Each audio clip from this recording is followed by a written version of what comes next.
ചേട്ടാ ചായ.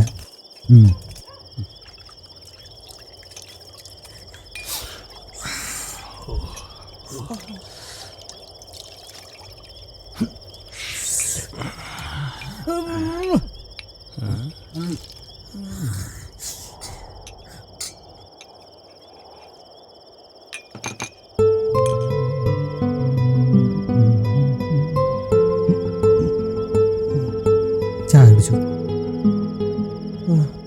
ചൂടുണ്ടേ?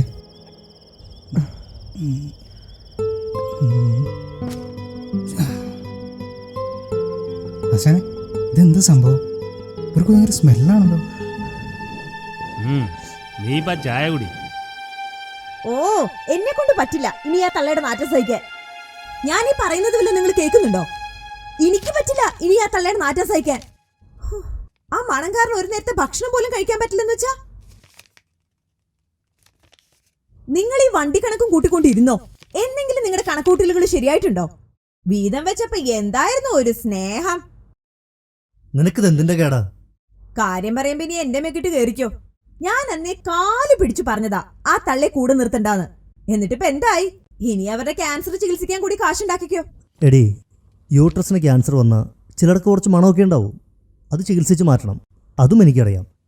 പക്ഷേ ആ വയറ്റിൽ കിടന്നത് ഞാൻ മാത്രമല്ലല്ലോ, ചേട്ടനുണ്ട്, ചേച്ചിയുണ്ട്. അപ്പൊ ചികിത്സിക്കാനുള്ള വകയും എല്ലാവരും ചേർന്നുണ്ടാക്കണം. ഓ, എന്നിട്ട് ഒരു പുന്നാര മക്കളെയും ഞാനിങ്ങോട്ട് കണ്ടില്ലല്ലോ. അതൊക്കെ വരൂടി, എല്ലാവരെയും വിളിച്ച് ഞാൻ കാര്യം പറഞ്ഞിട്ടുണ്ട്. പിന്നെ നിങ്ങളൊരു പൊട്ടനായി പോയല്ലോ. ഫോണിൽ കൂടെ പറഞ്ഞ ആരെങ്കിലും വരൂ? അവർക്കറിഞ്ഞൂടെ ഇത് കാശുമുടക്കുള്ള പരിപാടിയാണെന്ന്? നീ ഒന്ന് ക്ഷമിക്ക്, ഞാനൊന്ന് നോക്കട്ടെ. നിങ്ങൾ ഇതും പറഞ്ഞോണ്ടിരുന്നോ? കല്യാണം കഴിഞ്ഞപ്പോ മുതൽ എന്റെ അച്ഛൻ തന്ന കാശുകൊണ്ടാ നിങ്ങൾ ഓരോന്നുണ്ടാക്കിയത്. പക്ഷെ നിങ്ങളുടെ പുഴുത്ത തള്ളി ചികിത്സിക്കാൻ എന്റെ കയ്യിൽ നിന്ന് 10 പൈസ കിട്ടുമെന്ന് പ്രതീക്ഷിക്കണ്ട. ഒന്ന് നിർത്തടി, അവരവിടെ കിടന്ന് ചാവണേ ചാവട്ടെ. എന്നാലും നിന്റെ തന്തയുടെയും കാശ് മുടക്കാതെ കാര്യം നടക്കുമെന്ന് ഞാനൊന്ന് നോക്കട്ടെ. അച്ഛമ്മേ, അച്ഛമ്മ എന്തിനാ കരയണേ? അച്ഛമ്മ കരഞ്ഞതല്ല കേട്ടോ, മാളൂട്ടിക്ക് വെറുതെ തോന്നിയത്. അച്ഛമ്മ, എന്റെ പാവക്കുട്ടി സുന്ദരിയായിട്ടില്ലേ? ഇനി ഞാൻ അച്ഛമ്മയുടെ പേരിട്ടോട്ടെ? മാളുവിന്റെ സുന്ദരി പാവക്കുട്ടിക്ക് മാളുവിന്റെ പേര് തന്നെ ഇട്ടാ മതി. അച്ഛമ്മയ്ക്ക് അതാണ് ഇഷ്ടം. ഇവിടെ ഈ തള്ളയുടെ അടുത്ത് കിന്നാരം പറയാൻ പോരുന്നത് എത്ര പറഞ്ഞാലും മനസ്സിലാവില്ലേ?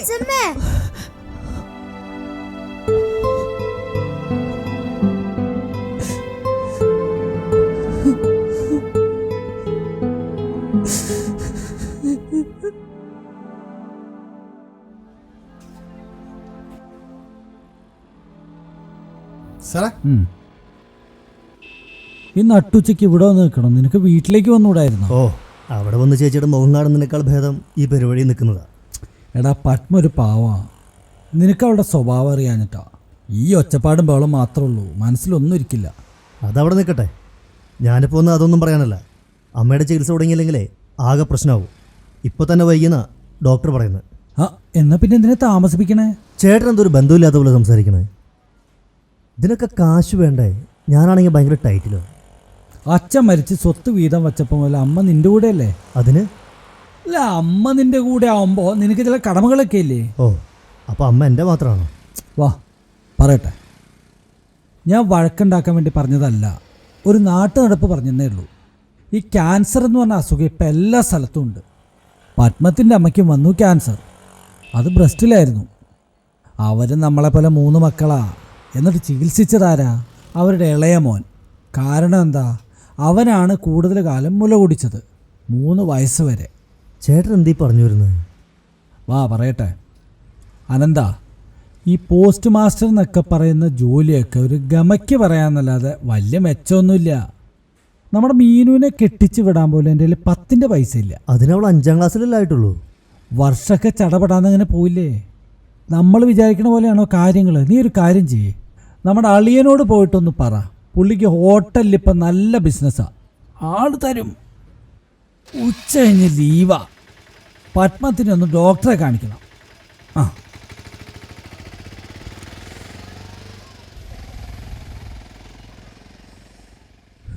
എൻ്റെ അളിയ ഇന്നത്തെ കാലത്ത് ഇതുപോലൊരു ഹോട്ടൽ നടത്തിക്കൊണ്ട് പോകുന്നൊക്കെ പറഞ്ഞാൽ ഭയങ്കര പണിയാണ്.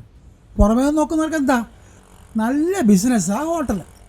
അവർക്കറിയില്ലല്ലോ നമ്മുടെ കഷ്ടപ്പാടും ദുരിതമൊക്കെ. അളിയ കാശില്ലാതെ അമ്മയെ അത് തന്നെ അളിയ ഞാനും പറയുന്നത്. കാശില്ലാണ്ട് വല്ലതും നടക്കുമോ? ഇപ്പം ഇവിടുത്തെ കാര്യം തന്നെ നോക്ക്. ഏതെങ്കിലും ഒരു പാവം ഉച്ചയ്ക്ക് വന്ന് ചോറ് ചോദിച്ചെന്നിരിക്കട്ടെ, വെറും പച്ചച്ചോറ് കൊടുക്കാൻ പറ്റുമോ? പറ്റില്ല. അപ്പം പിന്നെ എല്ലാവർക്കും കൊടുക്കുന്നത് പോലെ കറിയൊക്കെ ഒഴിച്ച് ലാവിഷായിട്ട് കൊടുക്കണം. ഇപ്പോഴത്തെ സാധനങ്ങളുടെ വില അനുസരിച്ച് നമുക്ക് അങ്ങനെ വെറുതെ കൊടുക്കാൻ പറ്റുമോ? അതും പറ്റില്ല. അപ്പം പിന്നെ നമ്മളാരാ? പിശുക്കൻ, കണ്ണിച്ചോറില്ലാത്ത ഹോട്ടൽ മുതലാളി. വെറും പച്ചച്ചോറ് കൊടുക്കാൻ മനസ്സ് സമ്മതിക്കാത്ത കൊണ്ടാണ് നമ്മൾ അങ്ങനെ ചെയ്തതെന്ന് ഏതെങ്കിലും ഒരു എംബോക്ക് കരുതുമോ?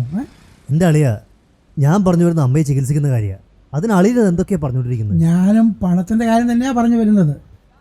അളിയൻ്റെ പെങ്ങളെ കെട്ടിയ ശേഷമാണ് ഞാനൊന്ന് കരകരുന്നത് ശരിയാ. പക്ഷെ പെട്ടെന്നെടുത്ത് മറിക്കാനുള്ള കാശൊന്നും എൻ്റെ കയ്യിലില്ല. എല്ലായിടത്തും എൻ്റെ കയ്യിൽ തന്നെ എത്തണം. ഞാൻ അല്പം തിരക്കിലാണ്. അപ്പം ശരി, പിന്നെ കാണാം കേട്ടോ. ഓക്കെ.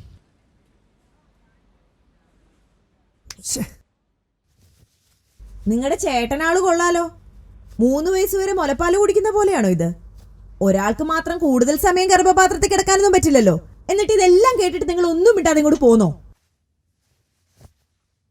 അവർക്കെന്നെ ശരിക്കും അറിയില്ല. ഒറ്റയ്ക്കല്ല ബാധ്യതയും ചുമന്നുള്ളതെന്ന്. ഞാനാർക്കും വാക്കൊന്നും കൊടുത്തിട്ടില്ല.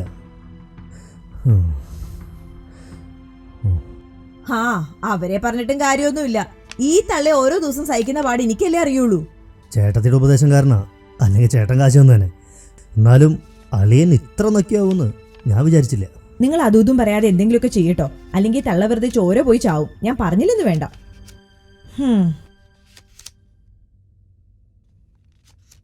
ഇനിയൊന്നും ചോദിക്കാനില്ല. എനിക്കറിയാം എന്ത് ചെയ്യണമെന്ന്.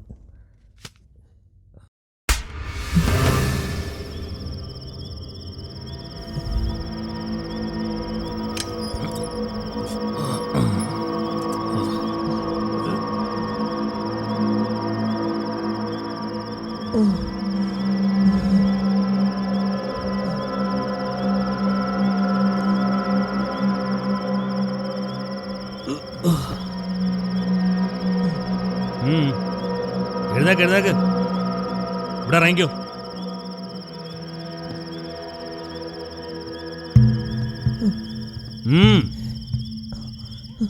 നടക്ക്.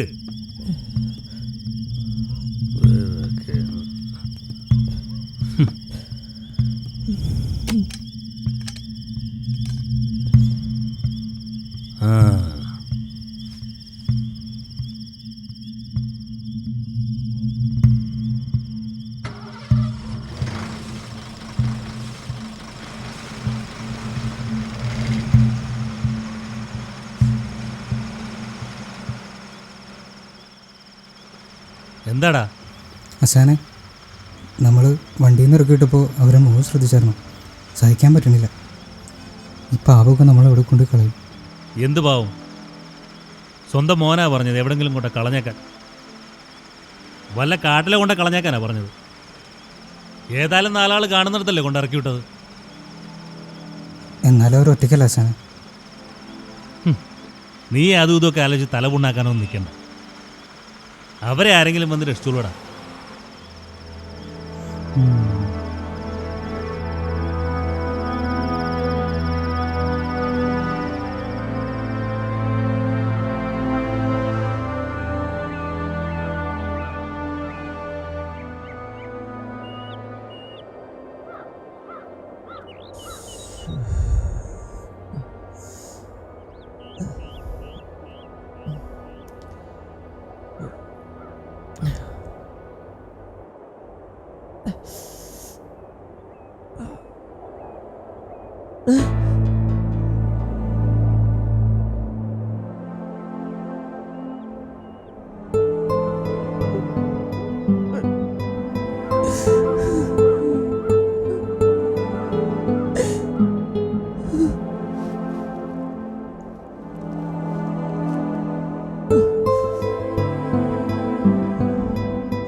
അച്ഛമ്മ അച്ഛമ്മ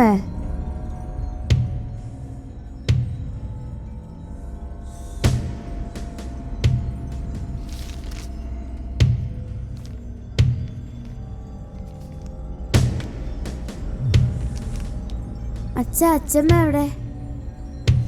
അച്ഛമ്മ എവിടെ? പറ അച്ഛാ, ഞാൻ ഇവിടെ എല്ലായിടത്തും നോക്കി, പറ പ്ലീസ്.